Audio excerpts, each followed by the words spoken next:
everyone. Welcome back to another great episode of The Human Role. Thanks so much for joining this episode, listening in. Thanks for all your likes, comments, subscriptions. So far, it's been such a great journey. But as mentioned previously, we have another great guest on. This episode, we're going to talk about how to successfully implement your HCM system. So anyone who is thinking about going through that transition or already in the process, as we, of course, approach year one, there's a lot of top heavy 10 ones, January 1 go live. So we want to kind of just help you start the best foundation, I guess we would say, for that process. And so joining me today is Leah Joyner. She is the founder and CEO of HCM Tech Advisory. Welcome, Leah. We are excited to have you today.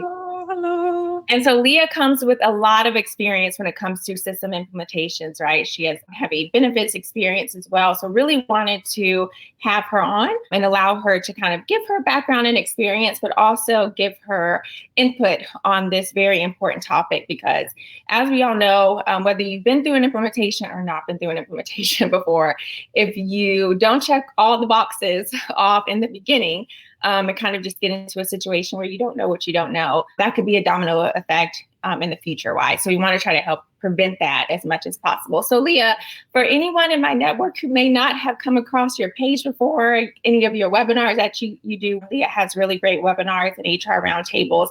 Just go ahead and give us maybe some background on your experience and what led you to starting your own advisory company.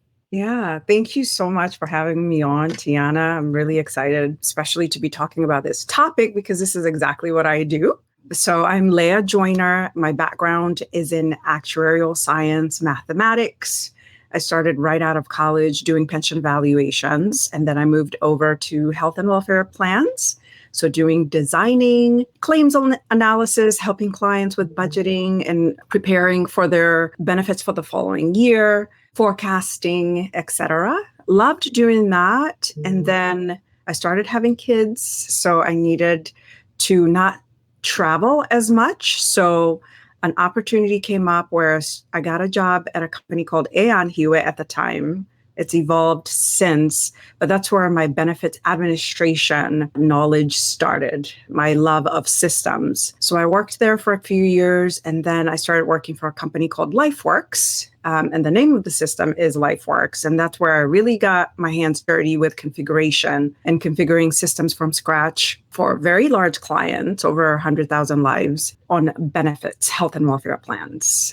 So that is my background. The reason why I started my company while I was at LifeWorks, which the name of the company now is called TELUS Health, I realized that clients and employers needed an advocate in this space to really guide them on why they're buying a system, why do they need certain features, what really works, understanding the lingo, someone who can explain things between the application development teams, the IT teams, etc. So I knew that I wanted to do this, be that client advocate and a consultant in the HCM space.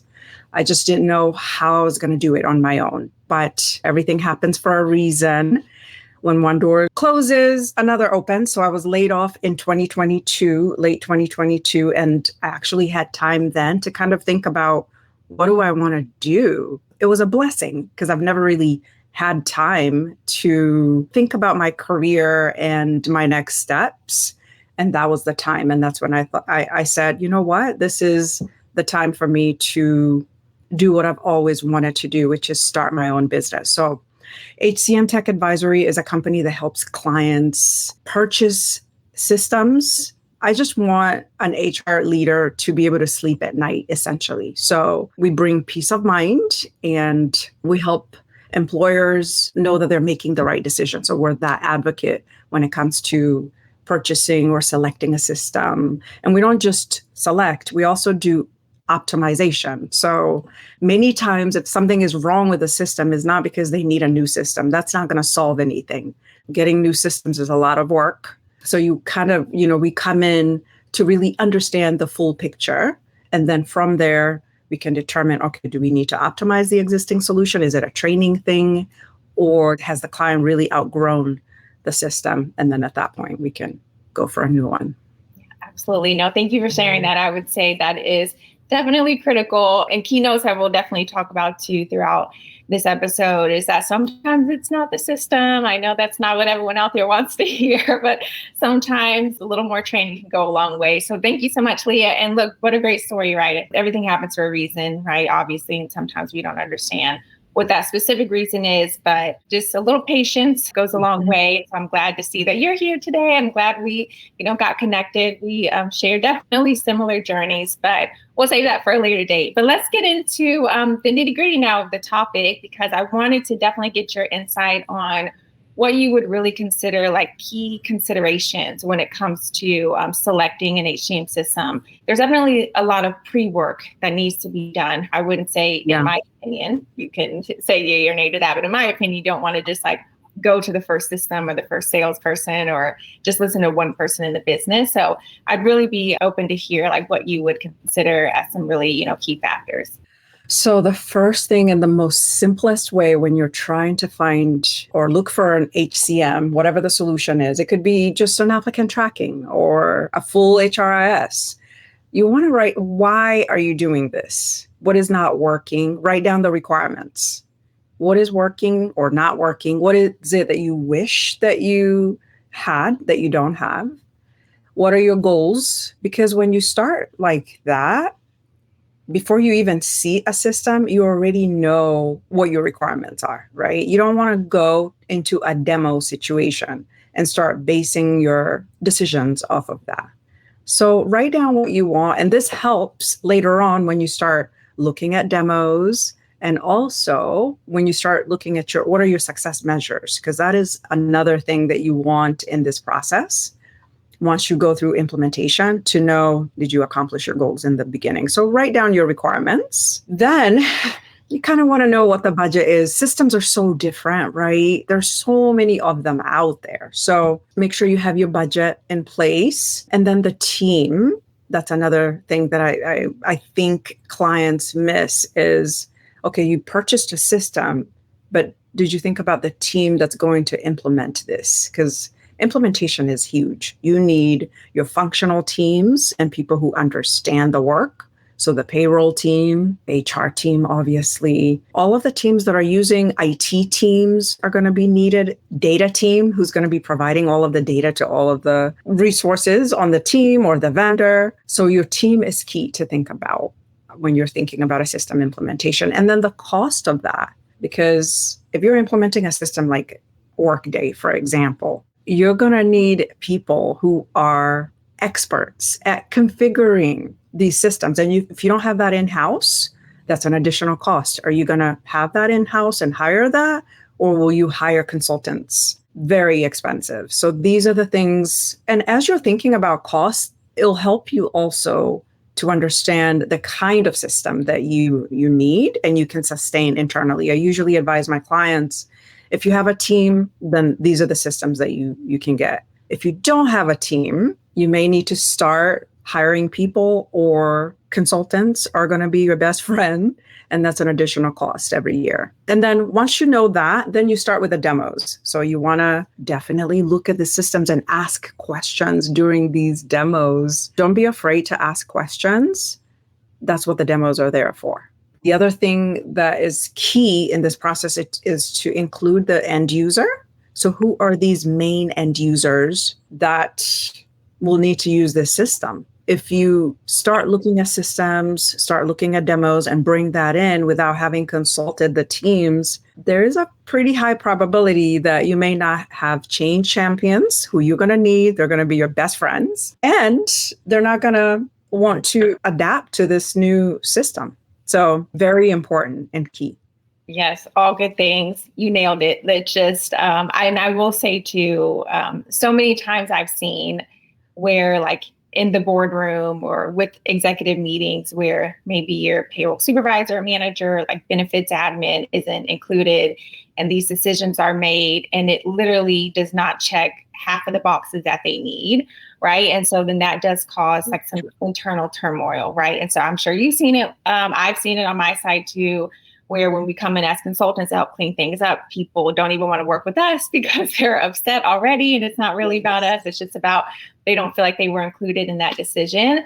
But I do want to say too, so a lot of points that you talked about, I want to also mention not every system is perfect. I mean, we have plenty of years of experience across multiple systems, right? So even when you're gathering the needs of all the teams from recruiting to, your HR team, IT, finance, there may be something you might have to just compromise with, just like everything. And so I know sometimes we're going to spend all this money. We need to have everything covered. But sometimes there might be one or two things that may not be fully covered. But I would say if you're getting 80, 90% covered, right, and that's at least helping people day to day, that's pretty good when you're focusing on implementing, a new HRIS system or just a new one-off system, depending on the department.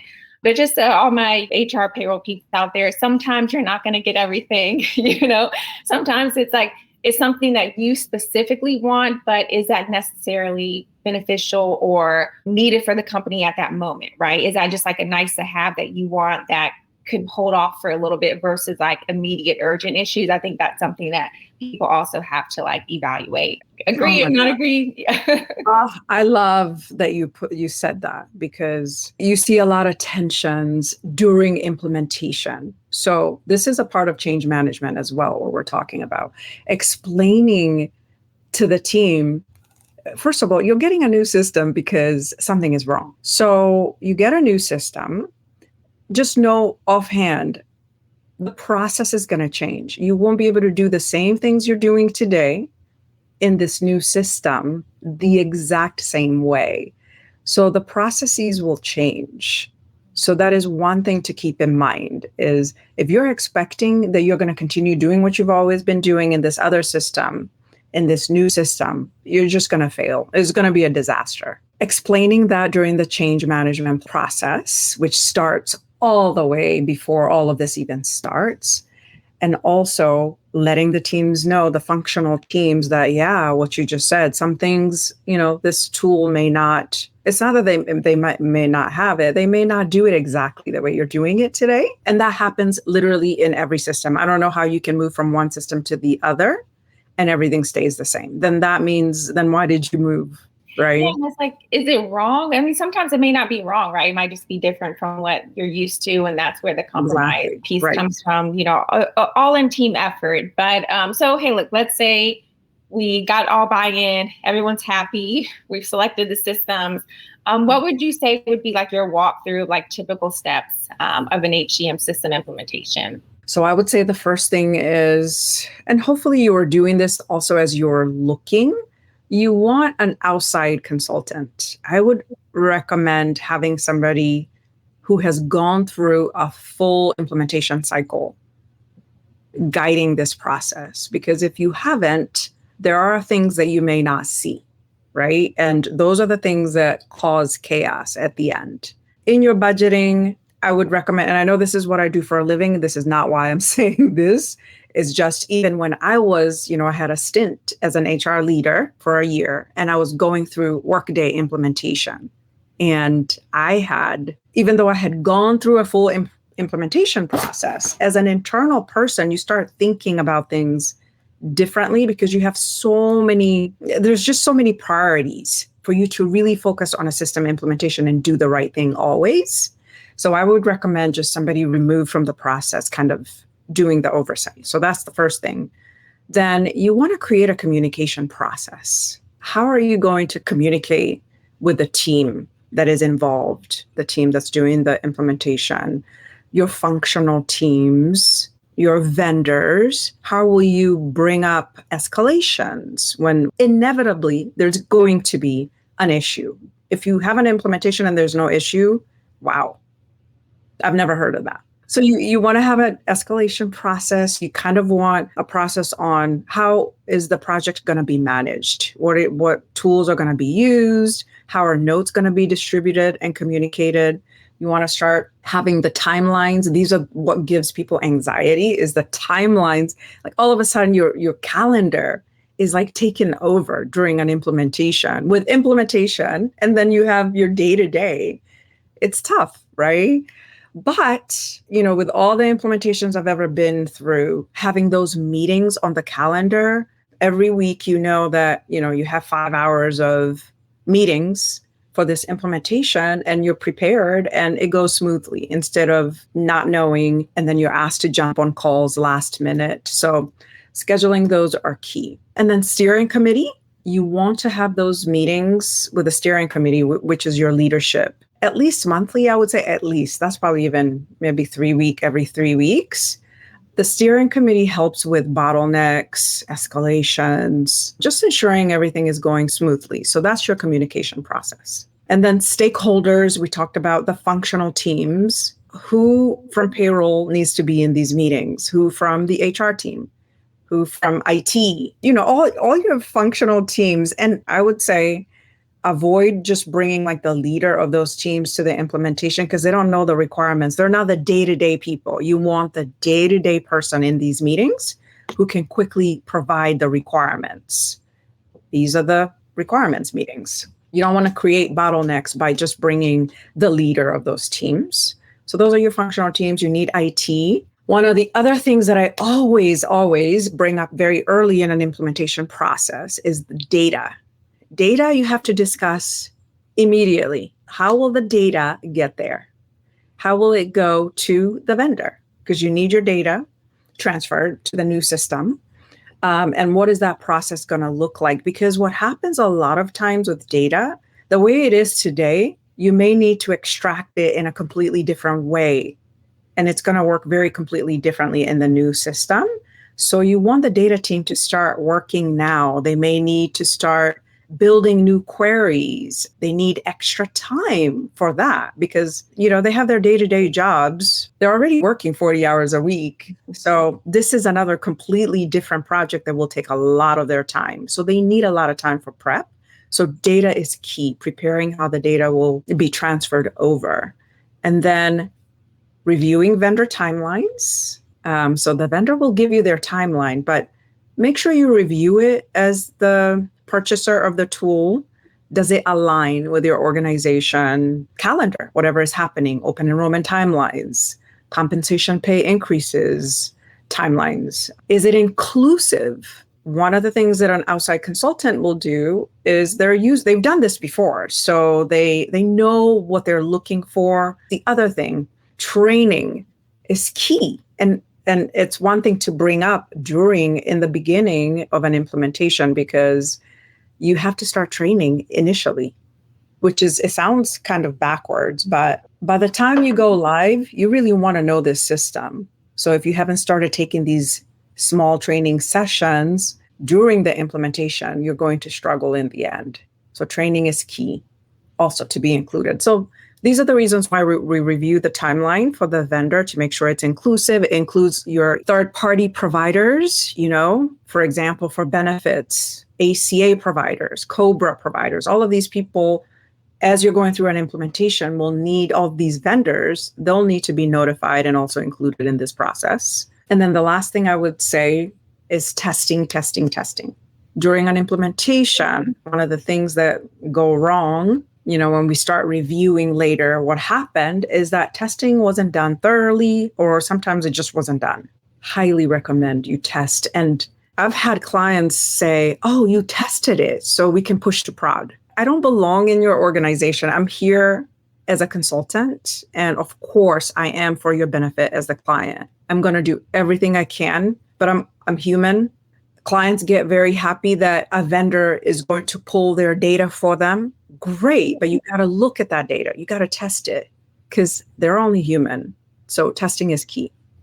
Yeah, perfect. So there were a couple of key things that I want to, I'm going to use a training for the next question that I wanted to pick your brain on. But first, I know, Leah had mentioned bringing in an outside consultant, right? So when you're doing so, I also want to encourage everyone to look at their tenure internally.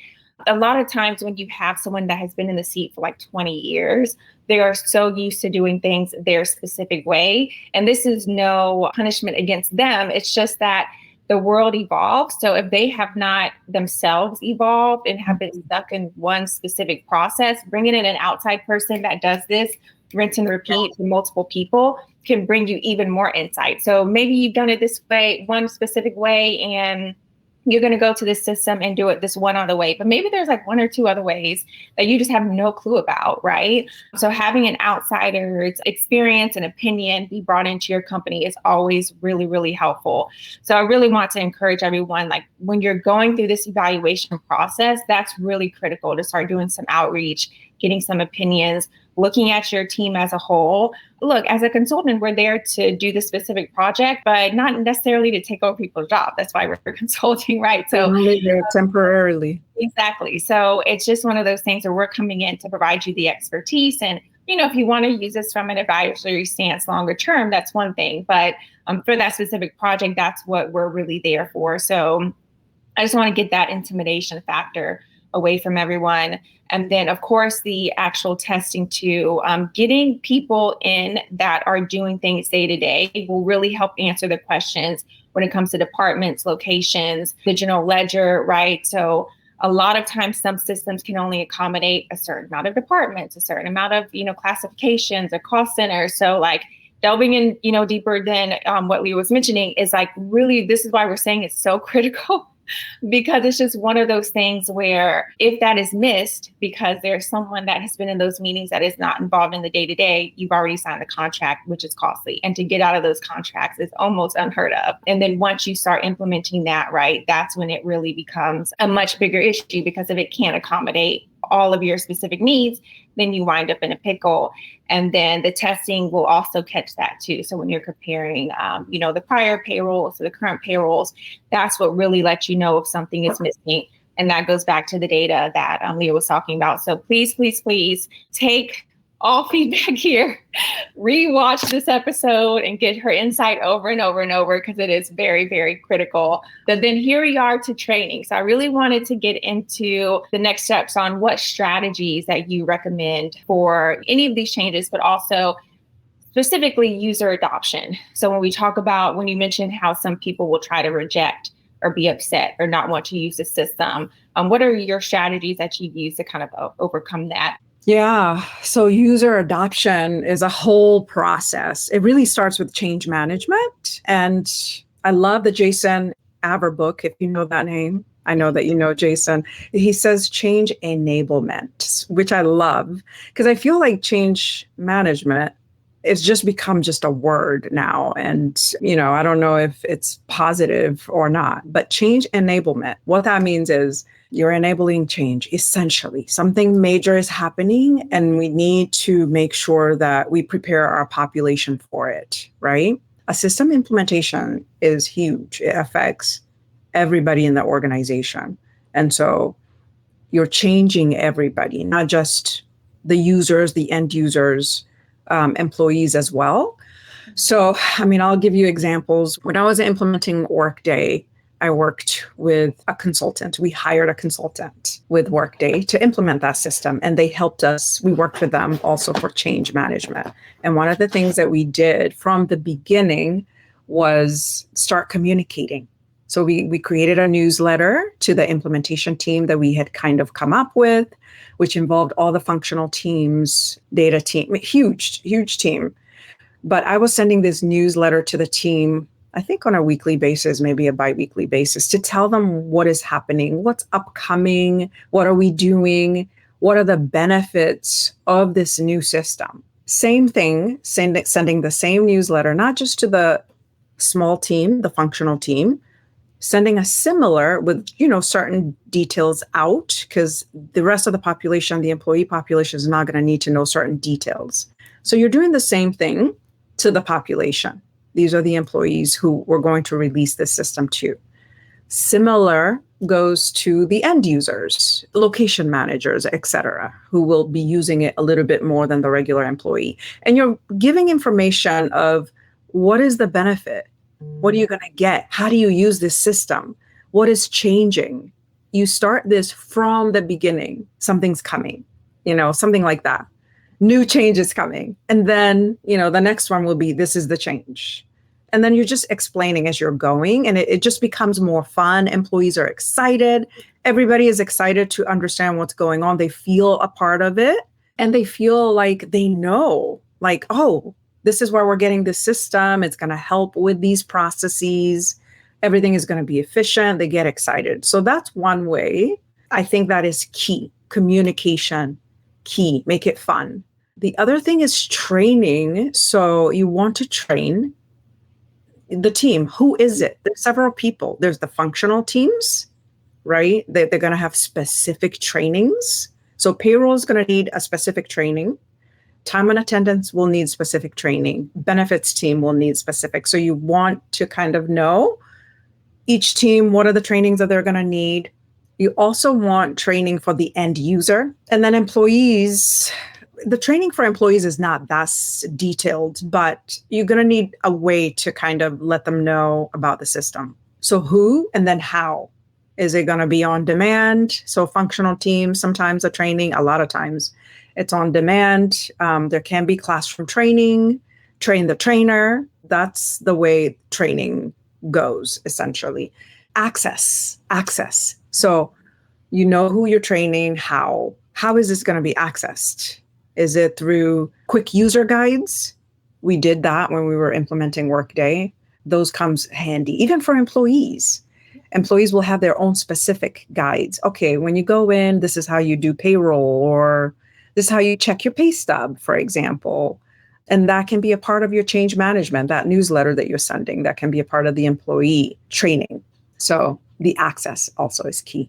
Yes, I love the newsletter. And then what you mentioned, just they feel a part of it, right? Like the first thing that came to my mind when you said that was they don't feel left in the dark. And so many times I've heard it, I'm sure you've heard it, where it's literally, they didn't even know what's coming. Like no one communicated anything. Next thing, they have this new system. No one knows where to go to clock in, to check their pay stubs. And it's this whole uproar, right? So it's like a lot of times, sometimes companies are a little bit scared at the executive level to share. I would say if you can, definitely overshare, right? There might be some things that you can't confidentially share, right? Or that they may not need to know. But I think the more and more you include people as much as you possibly can, that at least preps them, so that it's not such a shocker. That was definitely a big game changer. So you guys, that newsletter, perfect idea. Anyone going through it as we approach year end for like a January 1 go live, definitely take that as, I'm going to ping that, definitely take that as a takeaway, because that's really, really important. And then it gets people geared up, gets people excited, and then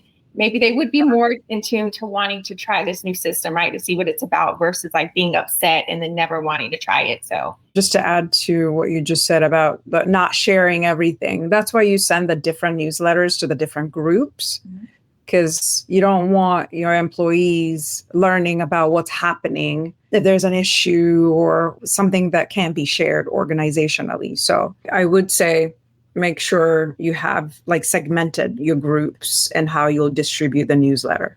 All good things. So look, we've gone through the beginning process. We've gone through the implementation stage. The communication has been great and wonderful. There's been no hiccups. There's always some hiccups, guys, but for the most part, at least hiccups. But now we're post go live. So what would you say would be steps that should be taken to ensure the success of the system so that it doesn't all go to waste right after it's been fully launched? Once you go live doesn't mean you've ended. Going live just means you just started. You're live, it just started. A lot of companies will go live and end it there, and that's where mistakes happen. You want to measure your ROI. You want to make sure that your goals in the beginning of this process, you're going to meet them. Are you meeting them? So I see clients, I love when we've done like surveys with clients and they survey employees, and employees are actually, and end users will say what's going well, what's not going well. That's a great opportunity for you to quickly fix whatever the issue is.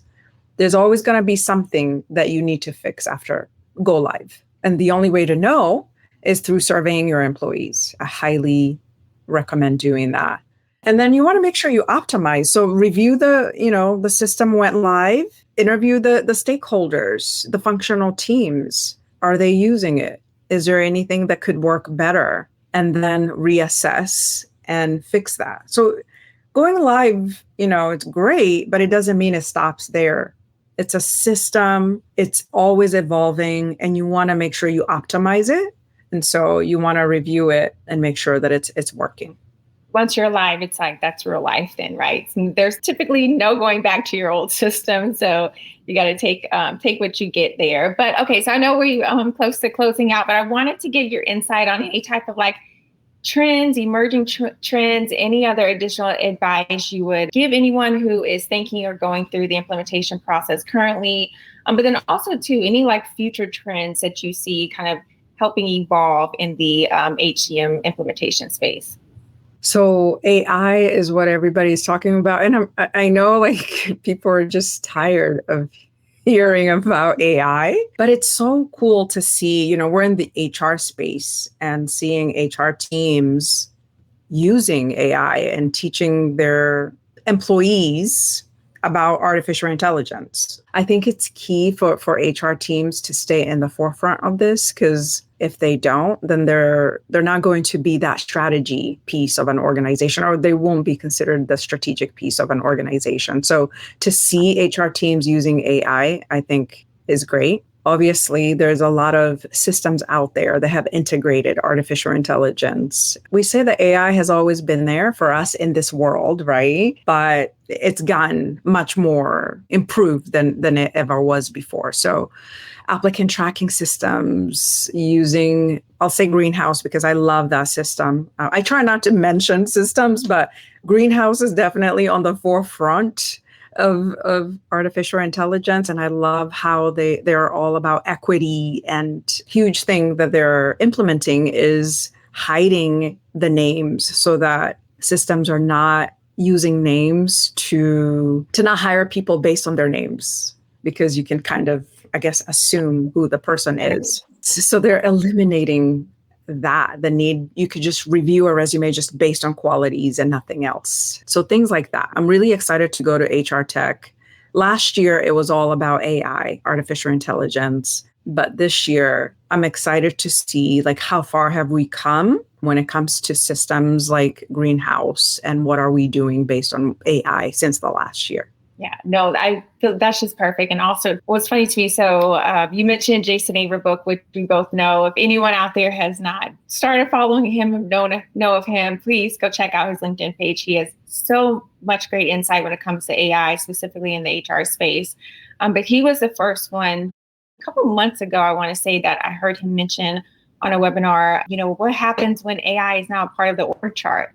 And I had never thought of that. So I was like, okay, this is like coming. And so as I have said in so many past episodes, and even in my past AI episodes, I think there's been 2 now, for everyone out there, if you didn't listen to those, like we've got to just start to accept it because it is here, and now just start utilizing it as a tool, right? It's just another added tool. I would not suggest disregarding it, right? Because then you're holding yourself back, right? You're holding your own growth back, because this is now being implemented in so many different systems.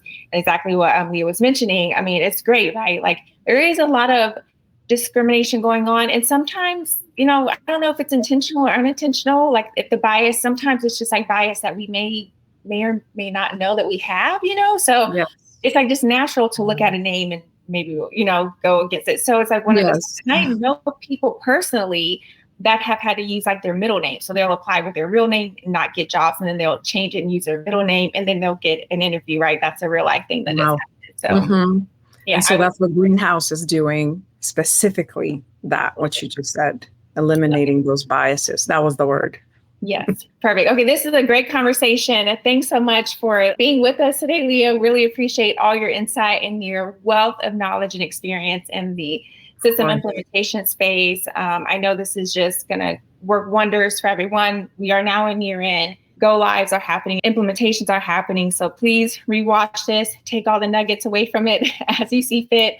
I definitely will try to coordinate another episode in the future. Maybe we do one come like January after all the go lives madness and get some more insight from you. But thanks so much for being on, Leah. Really appreciate having you here. Thank you for having me. You're welcome. And so, okay, everyone, we'll have in another 2 weeks, another good episode. We'll be talking about HR transformation. So very similar to what we talked about here with the implementation. We're going to talk about how HR is even more evolving than before. So, alrighty, thanks so much for joining. Bye. Bye.